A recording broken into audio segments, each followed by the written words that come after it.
Ladies and gentlemen, I have great pleasure in taking part in this seminar on family welfare and the progress of the nation.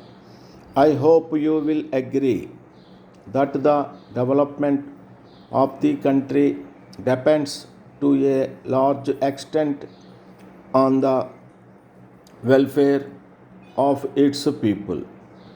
This means the government should take care of the welfare of the families without which the country cannot make progress.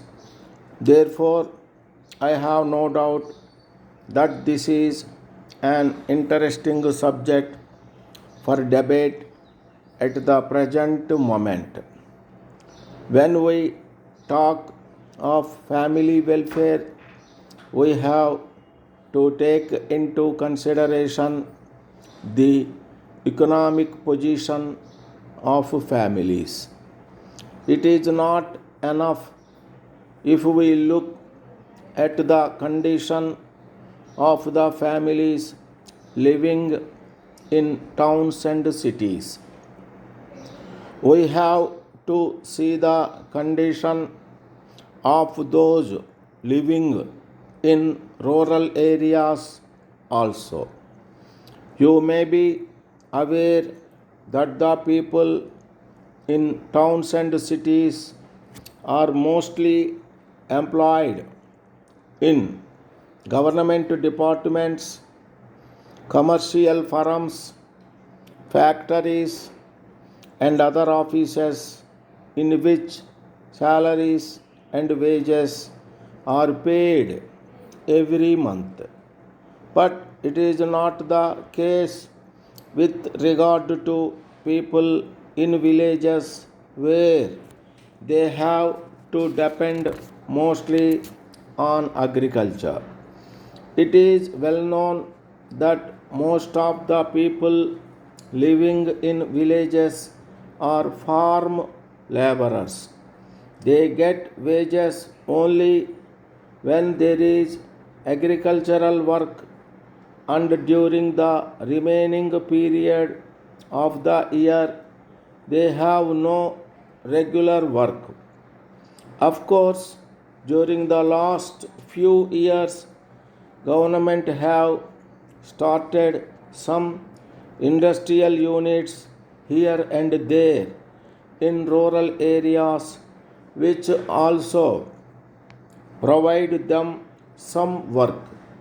However, on this occasion, I would appeal to the government authorities to take necessary steps for starting more and more industries in and around villages in order to increase the employment opportunities so that the families in villages also are able to raise their standard of living to some extent. Here, I would like to stress that people should be convinced that the size of their families should be limited so that the money they earn can be usefully spent.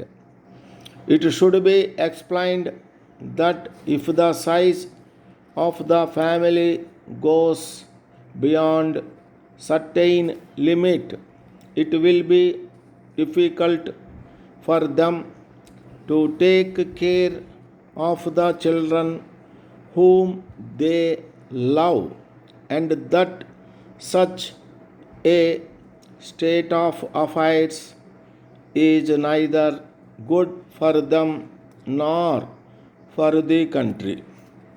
It should be remembered that the boys and girls of today are the future citizen of the nation, and it is imperative that they should not only be healthy but strong. Letter dated 10th October 1983 from the branch manager, Life Insurance Corporation of India, Madurai, to Thiru K. James, Agent, Life Insurance Corporation, Palani. Dear sirs, we are in receipt of your letter of the 5th instant, together with 3 proposal forms for life insurance duly signed by the parties concerned for a sum of rupees 10,000 each. We have also received the 3 crossed checks sent by you towards the firm year premium payable by the parties. In this connection, we would like to bring to your kind notice that you have yet to do business for a further sum of rupees 1 lakh to reach the target fixed for you. We are sure you will be able to do it before the end of the year. We are glad to enclose herewith a check for rupees 500 towards your commission as per statement enclosed. Please send your stamped receipt at an early date. Yours faithfully.